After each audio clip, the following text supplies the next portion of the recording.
2000 വർഷങ്ങൾക്ക് മുമ്പ് ദൈവത്തിൻ്റെ കുഞ്ഞാട് കൊല്ലപ്പെട്ടു.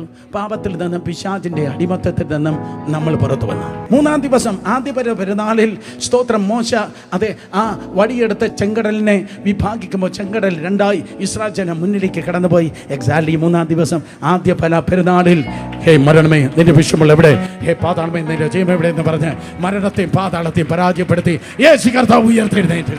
അവർ ചെങ്കടൽ കടന്ന് പുറത്തേക്ക് വന്നു. യേശു കല്ലറയിൽ നിന്ന് പുറത്തേക്ക് വന്നു. കൃത്യം 50-ാമത്തെ ദിവസം മോശ പർവ്വതത്തിൽ നിന്ന് താഴേക്ക് ഇറങ്ങി വരുമ്പോൾ 50-ാം ദിനത്തിൽ സിയോൻ മലയിൽ ആത്മാവിറങ്ങി 3000 പേർ സ്നാനപ്പെട്ടു. പഴയ നിയമത്തിൽ 3000 പേർ നഷ്ടപ്പെട്ടു. കാളക്കുട്ടിയുടെ ദിനത്തിൽ 3000 പേർ നഷ്ടപ്പെട്ടു. പുതിയ നിയമത്തിൽ 3000 പേർ ദൈവത്തിൻ്റെ കൃപയാൽ സ്നാനപ്പെട്ടു. പരിശുദ്ധാത്മാ സീനോ മലയിൽ 120 പേരുടെ മേൽ വന്ന് ഈ യോവേൽ സംവത്സരത്തിൻ്റെ ദൈവം, മീനിങ് സ്വസ്ഥതയുടെ കർത്താവ്, സ്വസ്ഥതയുടെ കർത്താവ്, അവൻ്റെ പേരാണ് പരിശുദ്ധാത്മാവ്. അവൻ വന്നു കഴിഞ്ഞു.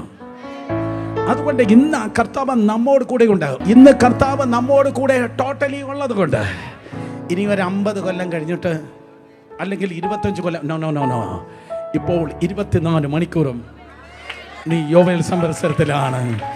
24 മണിക്കൂറും നീ ജീവിക്കുന്നത് ദൈവത്തിൻ്റെ കൃപയാൽ സ്വസ്ഥതയിലാണ്. എബ്രായലേഖനം 4-ാം അധ്യായം 1 മുതൽ 16 വരെയുള്ള വാക്യങ്ങളിൽ 12ഓളം പ്രാവശ്യം സ്വസ്ഥത എന്നെഴുതിയിരിക്കുന്നെങ്കിൽ യേശുവിൻ്റെ നാമത്തിൽ അസ്വസ്ഥതയിലല്ല നീ ജീവിക്കുന്നത്.